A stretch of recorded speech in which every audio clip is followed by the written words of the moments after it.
Welcome to the Cozy Storytime, your peaceful space to unwind and relax.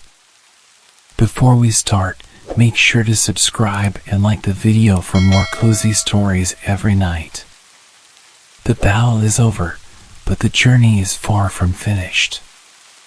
In the quiet aftermath of war, the echoes of magic still linger. The castle stands, the wands rest, but the heart searches for something more. A new path. A new beginning.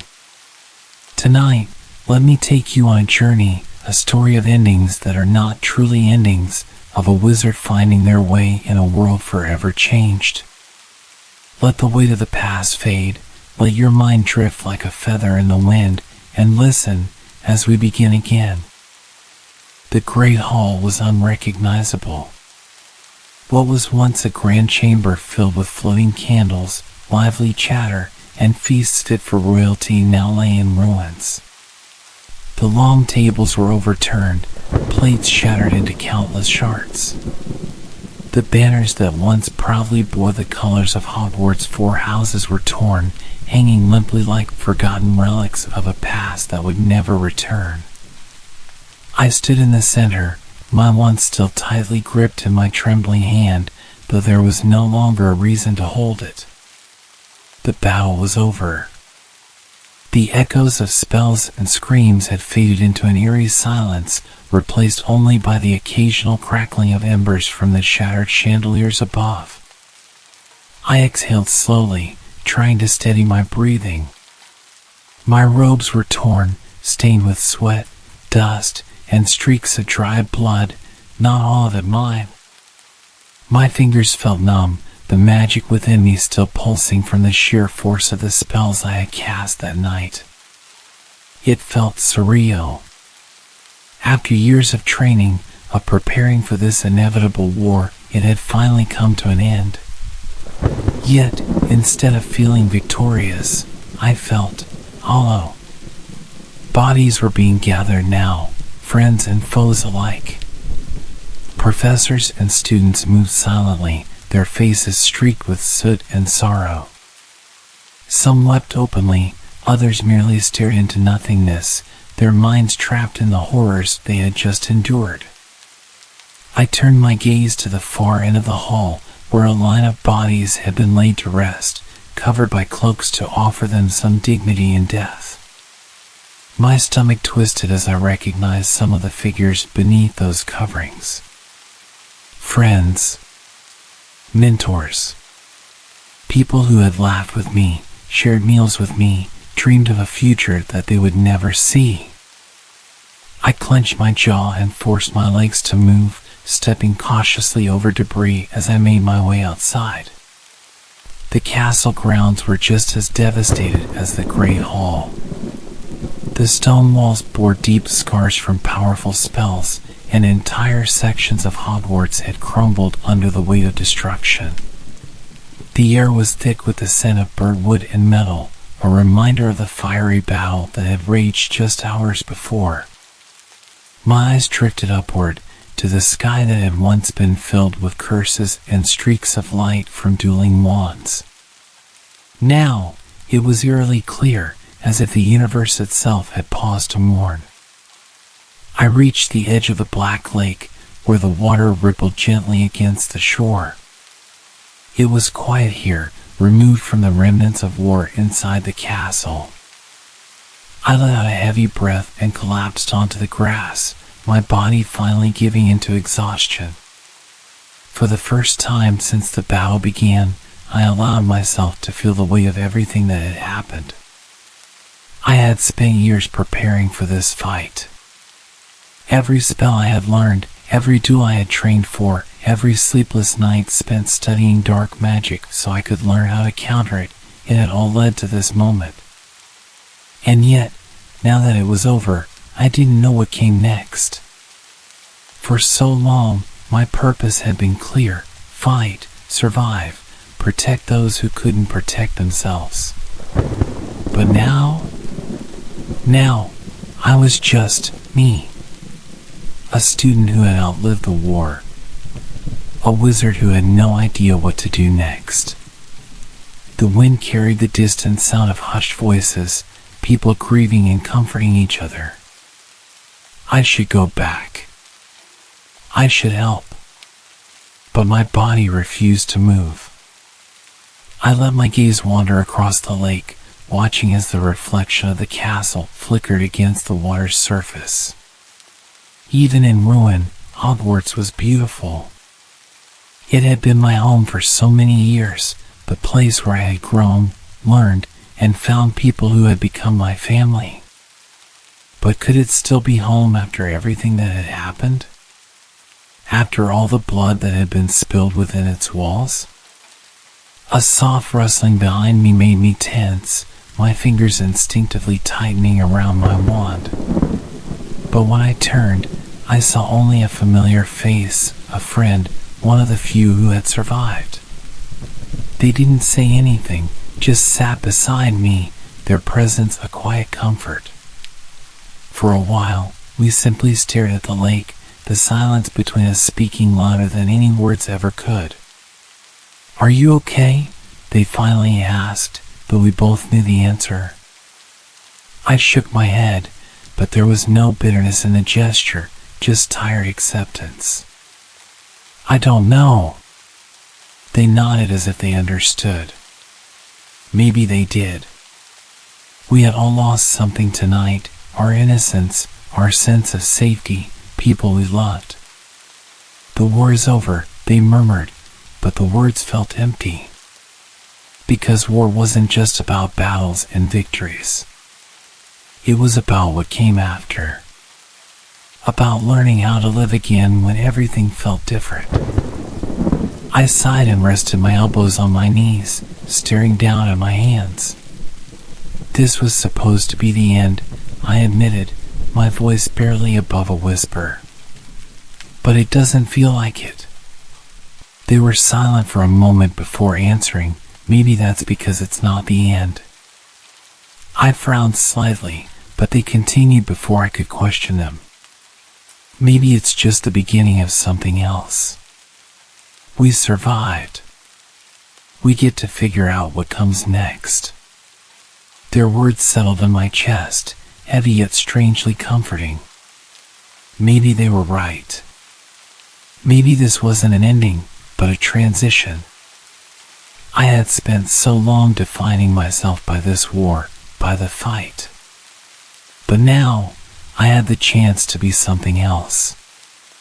Someone else. For the first time that night, I allowed myself to believe in a future beyond the battle. I didn't know what it would look like, what path I would take. But maybe that was okay. Maybe, for now, it was enough to know that I had the chance to find out. I looked at my friend and offered a small, tired smile. "What do we do now?"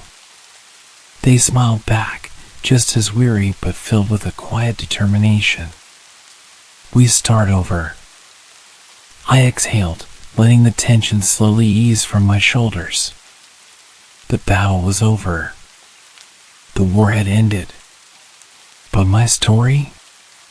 My story was just beginning. The castle was silent. A kind of silence that wasn't natural, one that felt too thick, too heavy, as if the very stones of Hogwarts were mourning alongside us. My footsteps echoed softly as I walked down the long, empty corridors, my fingers grazing the rough, ancient walls. These halls had once been filled with laughter, the shuffling of hurried footsteps between classes, the murmuring of students poring over books in study groups. Now, there was only stillness, an unsettling void where life had once thrived.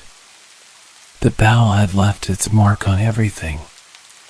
Scorch marks from stray spells marred the stone, some places still faintly smoking. Tapestries were shredded, their once proud insignias torn apart like paper in a storm. Windows were shattered, letting in the cold morning air that carried the scent of ash and something metallic, blood, I realized with a shiver. I had seen these halls in many states before, filled with excitement on the first day of term, buzzing with stress during exam season, even shadowed in quiet anticipation before the war truly began, but I had never seen them like this. Never this broken. My feet carried me forward without much thought, down paths that had become second nature over the years.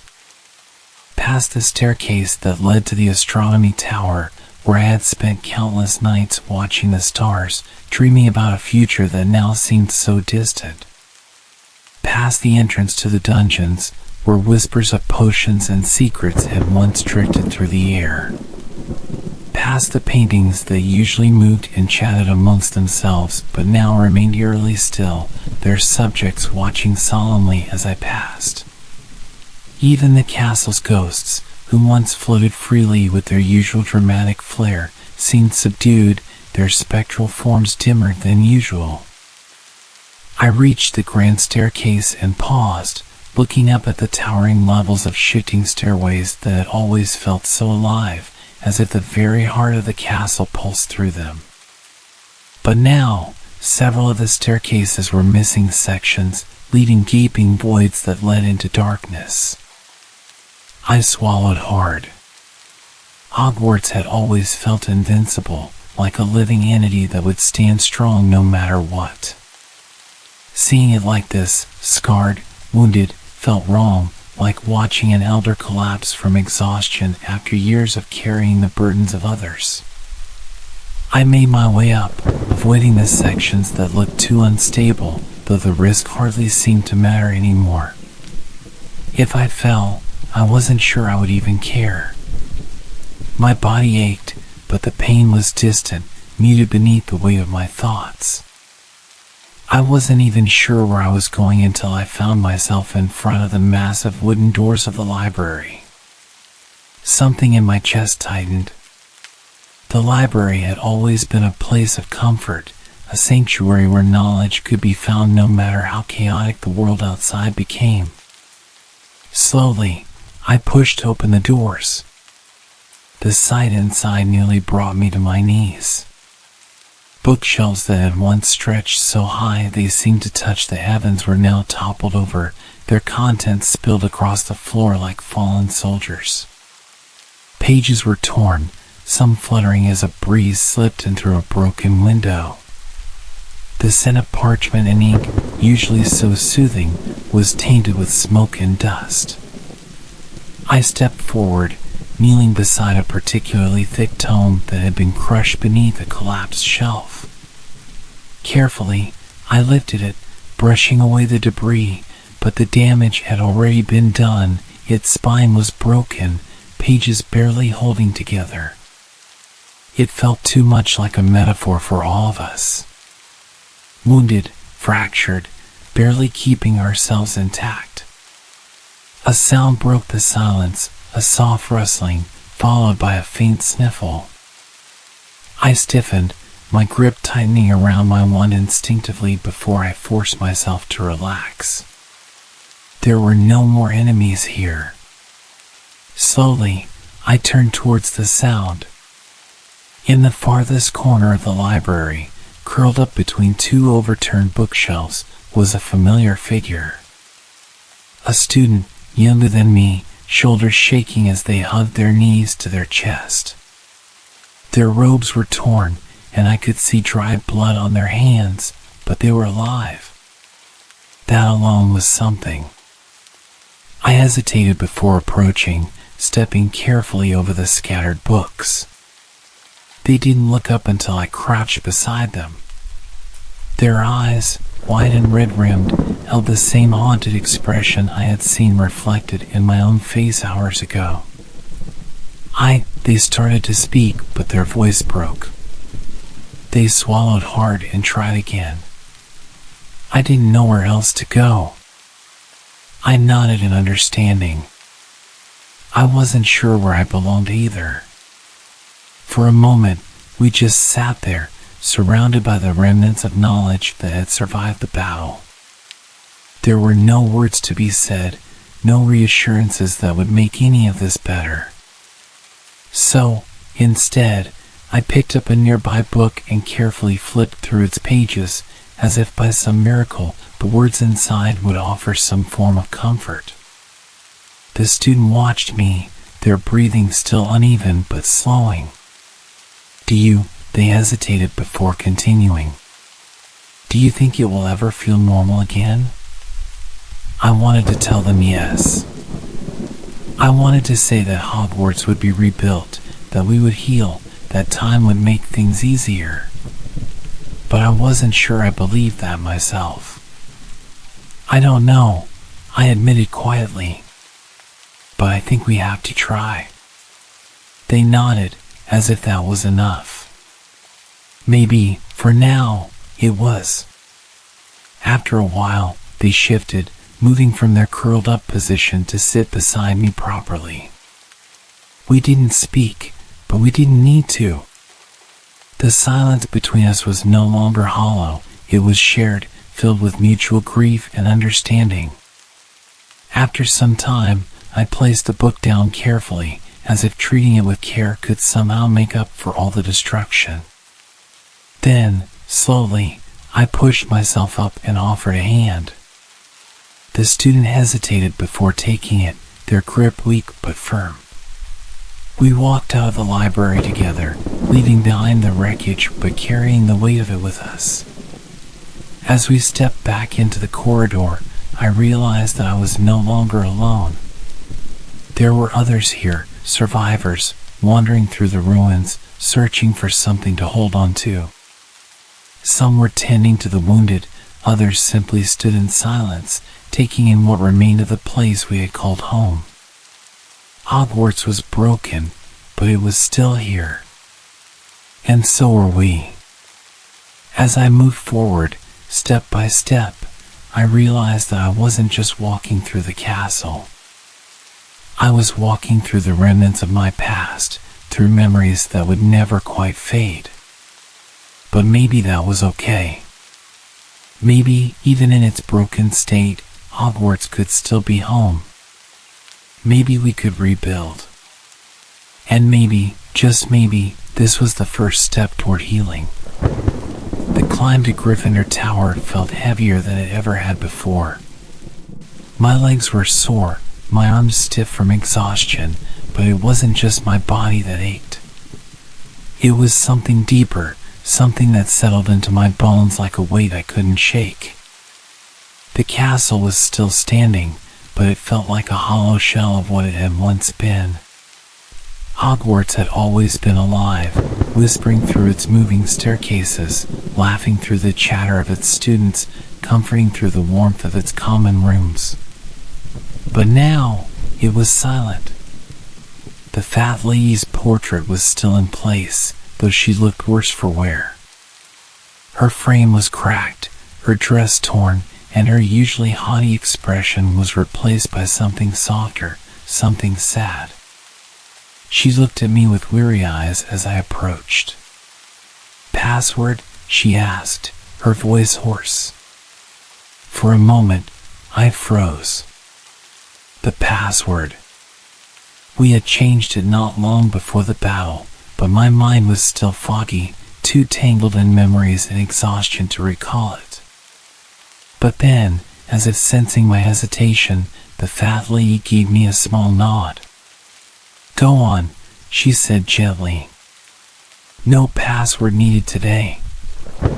I swallowed hard and stepped forward as the portrait swung open, revealing the common room beyond. The sight of it nearly broke me. The Gryffindor common room had always been warm, lit by the flickering glow of the fireplace, filled with the scent of old books and butterbeer sneaked in from Hogsmeade. It had been a place of safety, a sanctuary where we had huddled together on cold nights, sharing stories and laughter, forgetting for just a little while that the world outside was growing darker. But now, it bore the same scars as the rest of the castle. The armchairs were slashed, their stuffing spilling out like exposed wounds. The grand fireplace was cold, the embers long since extinguished. Bookshelves had collapsed, and shattered glass from the windows glistened on the floor like fallen stars. The once vibrant banners of Gryffindor, proudly displaying the lion, hung in tatters. And yet, despite the destruction, there were still people here. My friends. The ones who had survived. They were scattered around the room, sitting on the floor, curled up against walls, or perched on the edges of ruined furniture. No one spoke. No one needed to. We had spent so many years together, and now, in this moment, words felt unnecessary. I spotted them, my closest friends, huddled near the fireplace. Even though the flames had died, they still gravitated toward it, as if the memory of warmth was enough to keep them there. Their faces were illuminated by the soft glow of the torches that still flickered along the walls, casting shadows that made them look older than they were.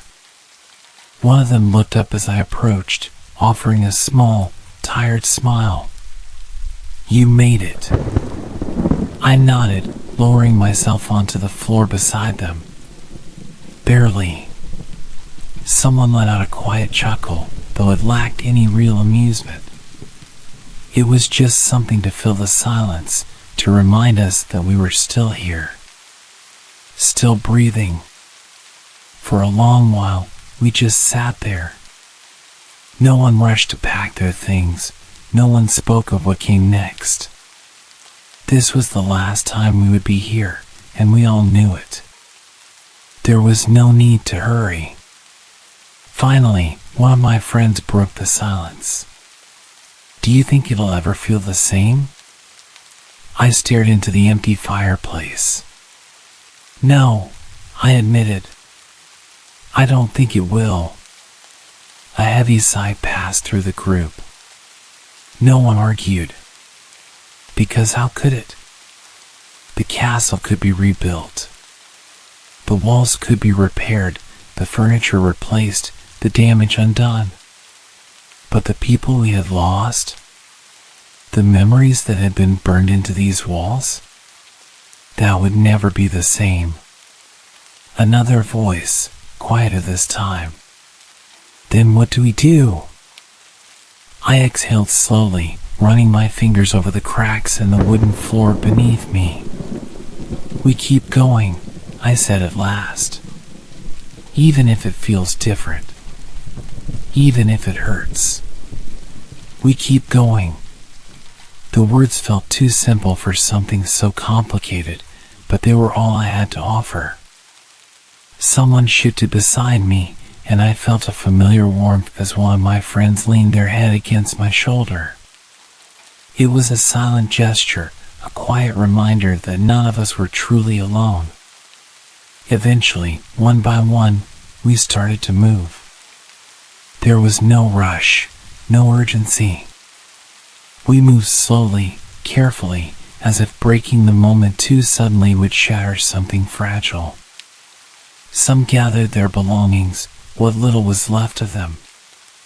Others simply stood, taking one last look around the room that had been our home for so many years.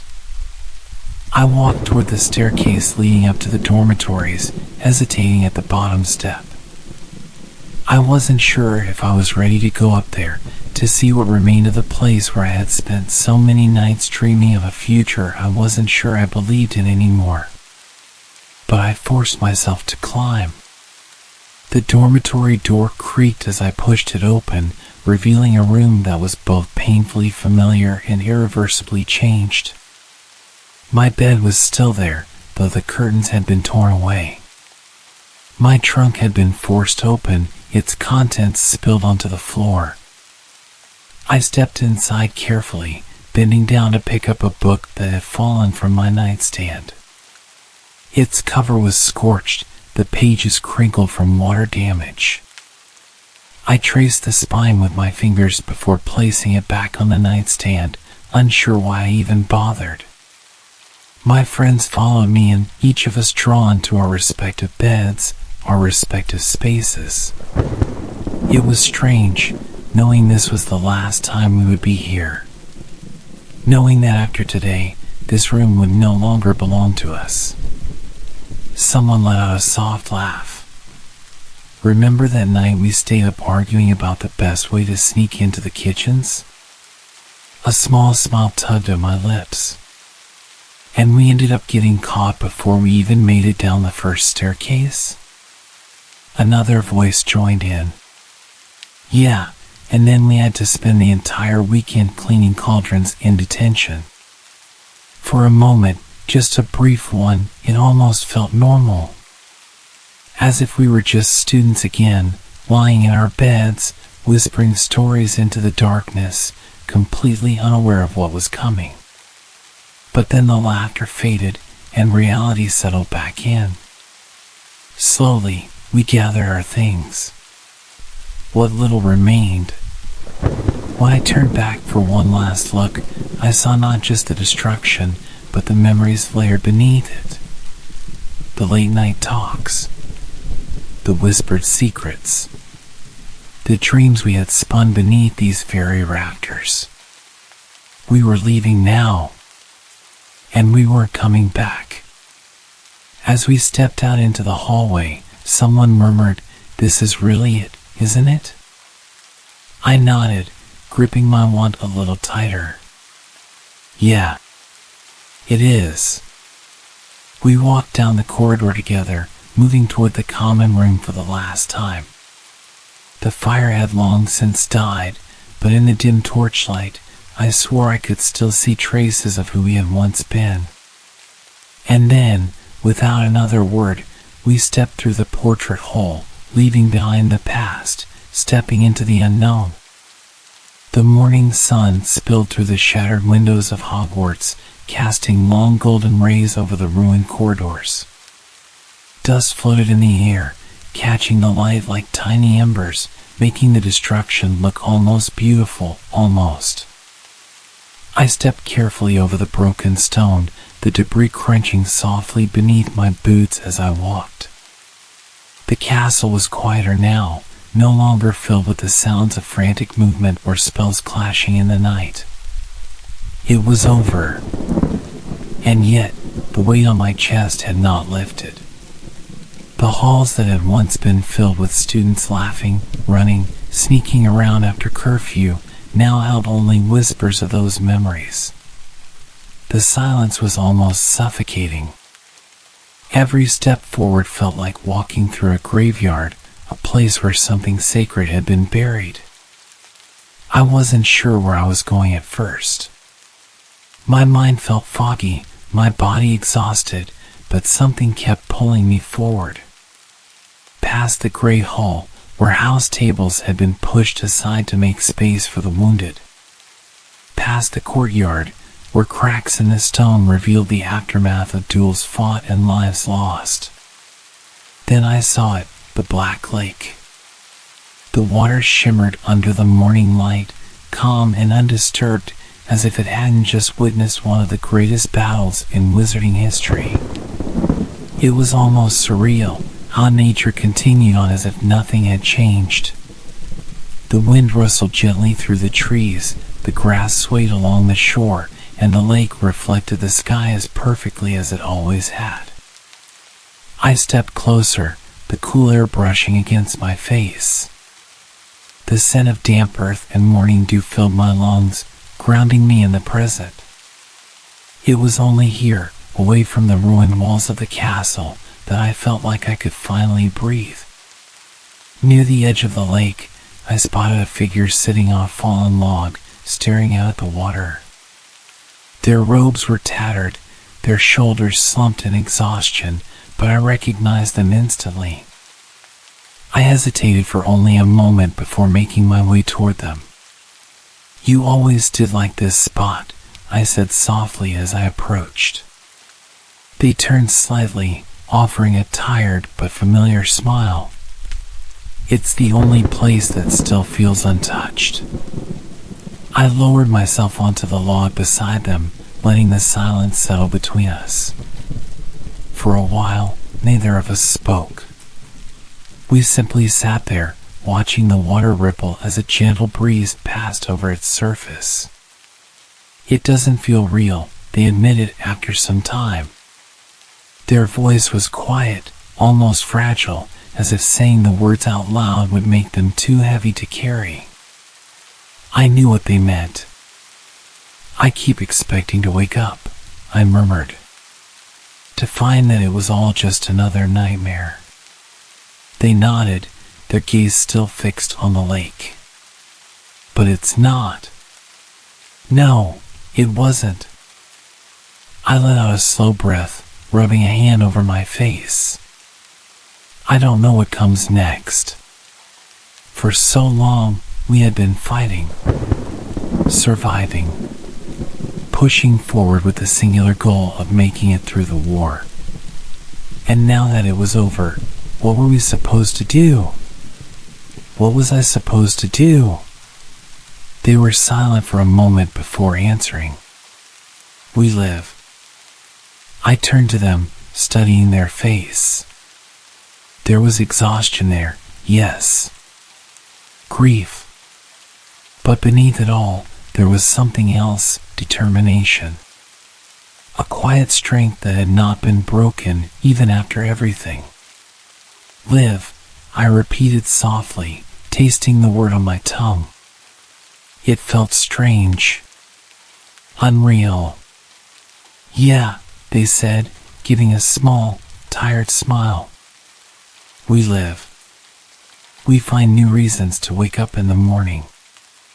We build something out of the wreckage. We keep moving forward. I looked back at the water, letting their words sink in. It sounded so simple, and yet it felt impossible.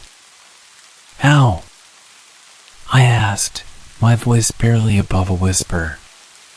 They exhaled, plucking a small stone from the ground and rolling it between their fingers. I don't know, they admitted, but I think we figure it out as we go. They tossed the stone into the lake, and we watched as it skipped once, twice, before sinking beneath the surface. The ripples spread outward, distorting the reflection of the sky before slowly fading away. Maybe that was all we could do, keep moving, even if we didn't know where we were going. I sighed, leaning back on my hands. You make it sound so easy. They let out a quiet laugh, shaking their head. It's not. It never will be. And yet, we would try. We sat there for what felt like hours, letting the weight of everything settle around us. The sun rose higher in the sky, warming the cold morning air, casting golden light over the landscape. The castle stood tall in the distance, wounded but unbroken. The black lake shimmered, reflecting the endless sky above. For the first time in a long while, I felt something stir in my chest. It wasn't quite hope, not yet. But it was something close. And maybe, just maybe, that was enough. Hogwarts had always felt like home. Every hallway, every hidden passage, every moving staircase held memories, some good, some bad, but all of them deeply woven into the very fabric of who I was. But now, walking through these halls felt different. It wasn't just the destruction, the broken stone, the torn tapestries, or the lingering scorch marks from spells that had missed their targets. It was the silence. Before, the castle had always been filled with life. Even in the dead of night, there had been the distant hum of portraits whispering to each other, the occasional giggle of a student sneaking back to their dormitory after curfew, the shifting of the staircases finding new paths. Now, it felt empty. As I walked, my footsteps echoed through the corridors, filling the space where voices once had. I didn't know where I was going. Maybe I wasn't going anywhere at all. Maybe I just needed to feel the weight of these walls one last time before I left. I passed the charms classroom, where I had once spent hours perfecting the levitation spell, laughing with my friends as we made our feathers float and dance through the air. The door hung slightly open now, revealing desks that had been overturned in the battle, books scattered across the floor. The air inside smelled of dust and old parchment, but I could still imagine Flitwick standing at the front of the room, his excitement palpable as he praised a student for mastering a difficult charm. I kept walking. Further down the corridor, I saw a scorch mark on the wall, a reminder of a duel fought right here, where spells had clashed and lives had been risked. I didn't know who had fought here. I didn't know if they had survived. But the mark remained, a silent echo of the chaos that had unfolded. My hands brushed against the stone as I walked, as if trying to memorize the feel of the castle before I left it behind. Then, without really meaning to, I found myself outside the great hall. The massive doors stood open, revealing the heart of Hogwarts, the place where we had all come together, time and time again. For meals, for celebrations, for announcements that shaped our futures. It had been a place of unity. Now, it was a place of mourning. Inside, long rows of benches had been pushed aside to make space for the injured and the fallen. The enchanted ceiling, once so full of wonder, was dim and clouded, as if even the sky was grieving. The house banners still hung, but they were tattered, torn by the war that had raged beneath them. And in the center of it all, people moved quietly, tending to wounds, whispering soft reassurances, grieving for those who would never rise again. I hesitated at the threshold. I wasn't sure I was ready to step inside, to see the faces of those who had survived and those who hadn't. But then I heard a voice, a familiar one, soft but steady. I turned my head and saw her.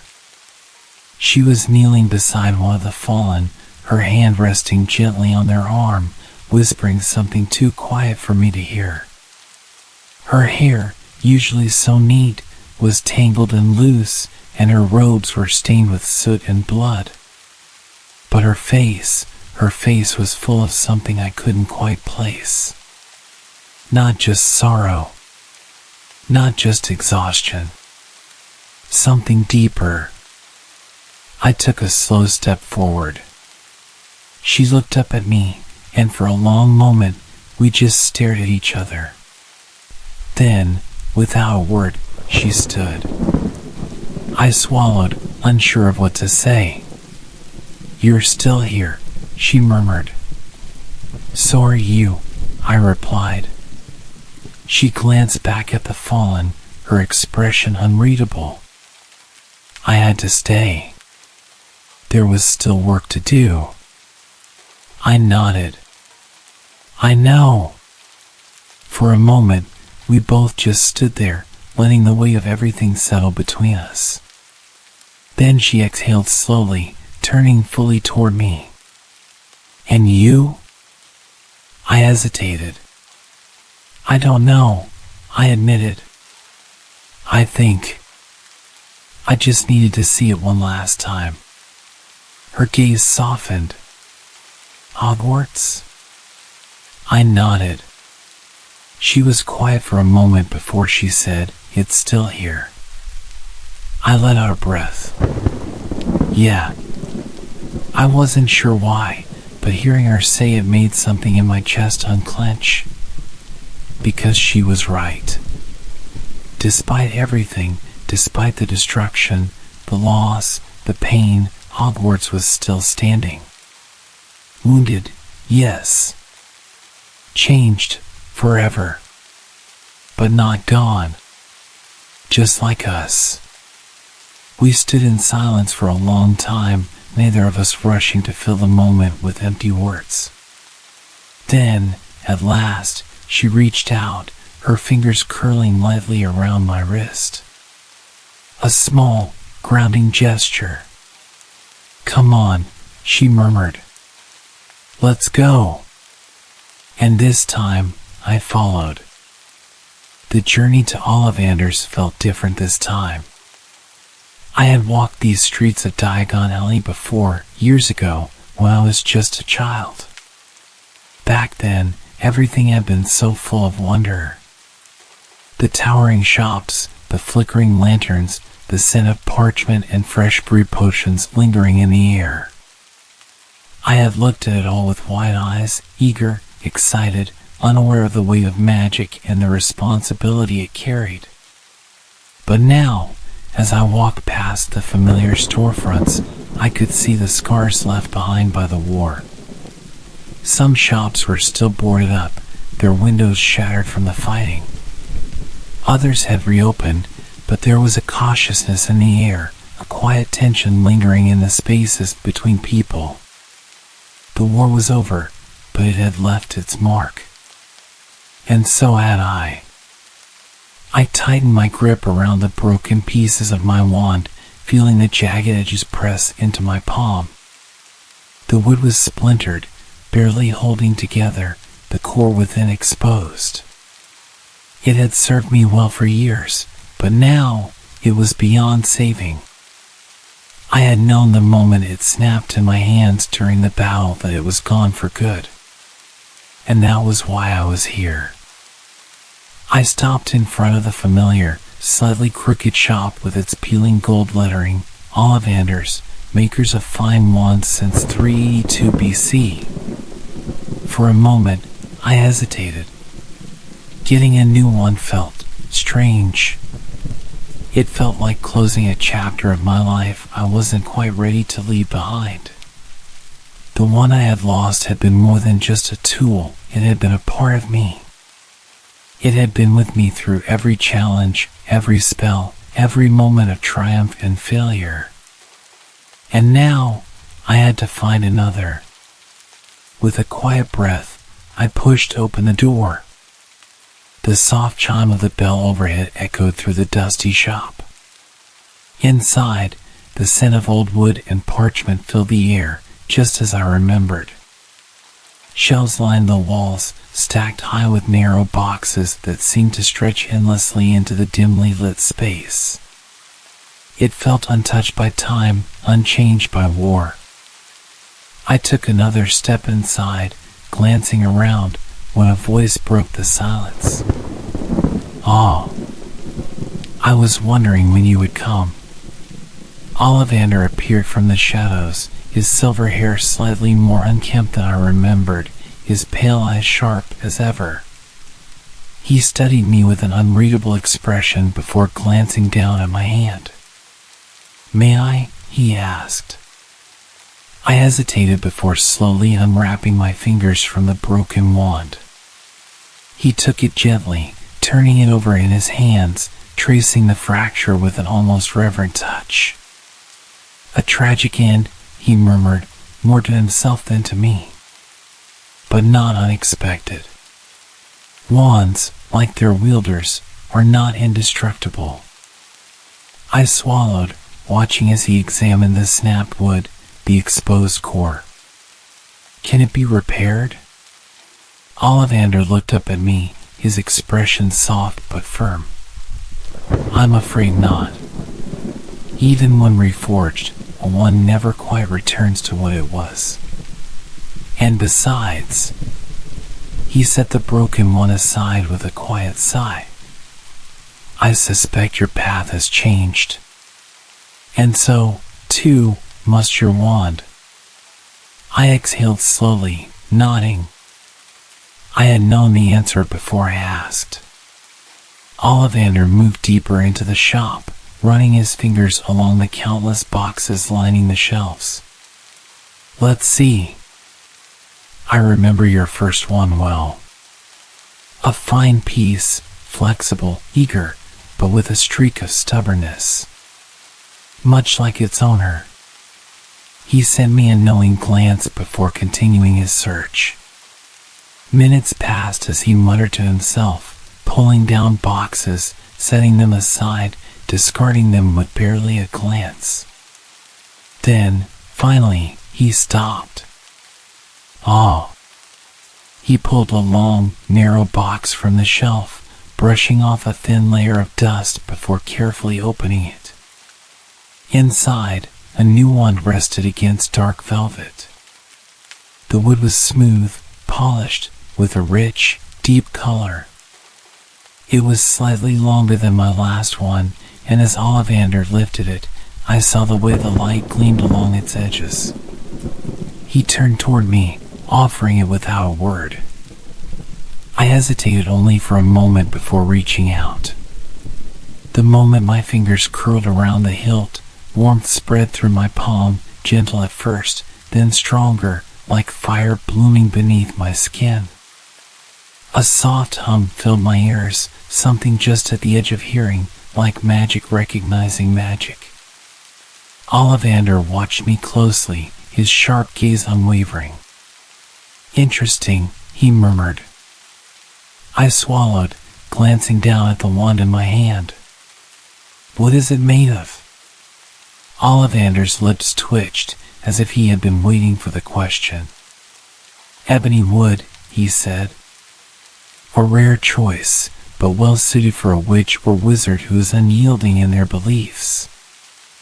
A wand for one who walks their own path, regardless of where it may lead."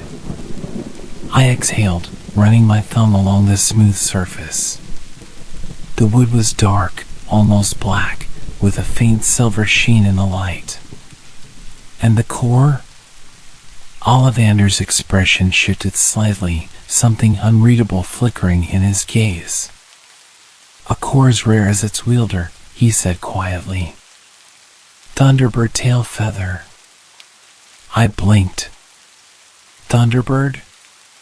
He nodded. "A powerful core.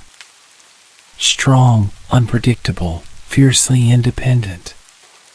Capable of casting spells beyond the ordinary. And, some say, it is drawn to those who are destined for great change." I stared at the wand, feeling the weight of his words settle over me. "Change," I echoed. Ollivander inclined his head. "It seems your journey is far from over." I tightened my grip around the wand, feeling the pulse of its magic merge with mine, a connection forming, not quite the same as before, but not lesser either. Just different. I met Ollivander's gaze.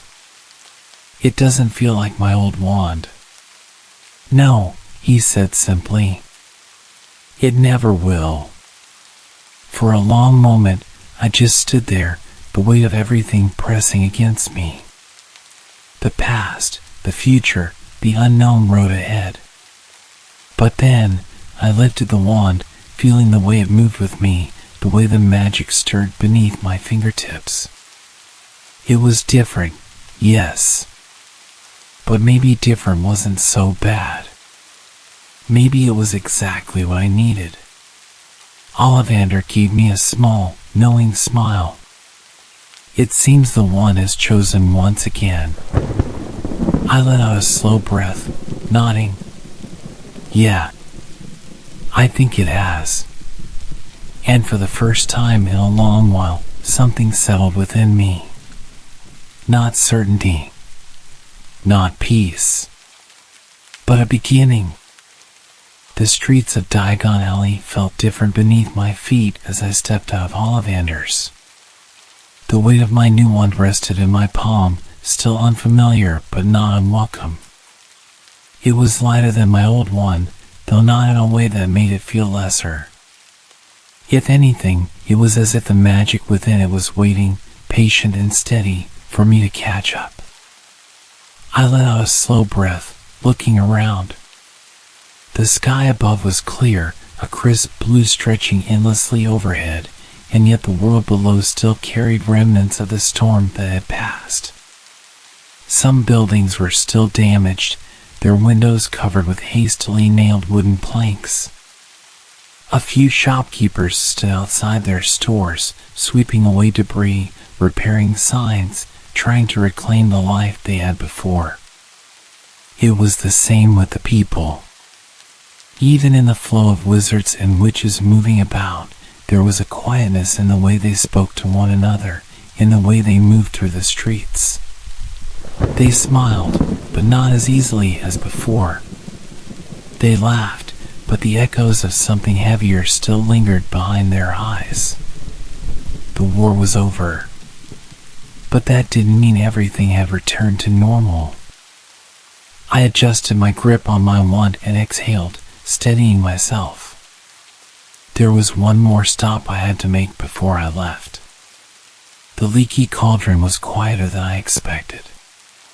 A few scattered patrons sat at the tables, talking in low voices over their drinks. The scent of roasted meat and fresh bread filled the air, but it didn't carry the same warmth it once had. The war had changed everything, even the places that had once been untouched by fear. I spotted her before she saw me. She was sitting near the window, staring down at the cup in her hands.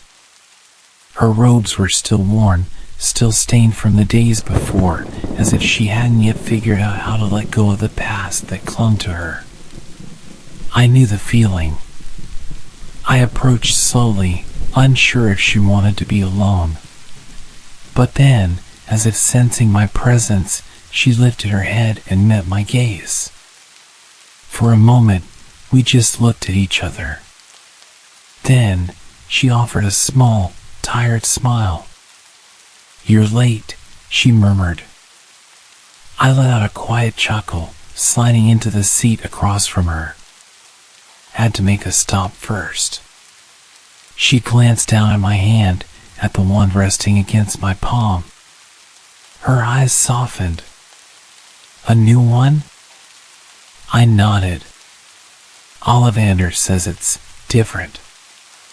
A quiet hum of acknowledgement. "It suits you." I studied her for a moment. "And you? Have you decided?" She exhaled, running a finger along the rim of her cup. "I think so." There was a pause before she spoke again, this time more certain. "I'm leaving." I had expected it. And yet, hearing it out loud still sent a pain through my chest. "Where will you go?" I asked. "Somewhere new," she said simply. "Away from all of this. I think I need time to figure out who I am outside of what the war made me." I nodded slowly. "I understand." And I did, because I had been thinking the same thing. She hesitated, studying me. "And you?" I tightened my grip on my wand. "I don't know yet." It was the truth. For so long, my purpose had been clear: to fight, to survive, to win. But now that the fight was over, I found myself standing at the edge of something vast and unknown. I could go back to Hogwarts. Try to rebuild. Try to find pieces of the life I had before. Or I could go forward. Somewhere new. Like her. She nodded, as if she had already known my answer before I did. "You'll figure it out," she said softly. I let out a quiet breath. Yeah. The silence between us wasn't heavy this time. It was warm, understanding. We had fought together, survived together, and now we were stepping onto separate paths. But that didn't mean we were leaving each other behind. Some bonds didn't break. Even after everything. She reached into her pocket and pulled out a small, folded piece of parchment. "Here," she said, sliding it across the table. I frowned. "What's this?" "A letter," she said simply. "For when you decide where you're going." I picked it up, running my fingers over the edges. "You don't have to open it now," she added, offering me another small smile. "Just whenever you're ready."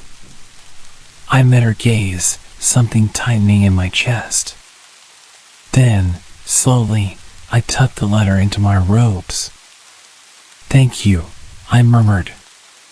She nodded, finishing the last of her drink before standing. "I should go," she said, adjusting the strap of her bag over her shoulder. "Take care of yourself, all right?"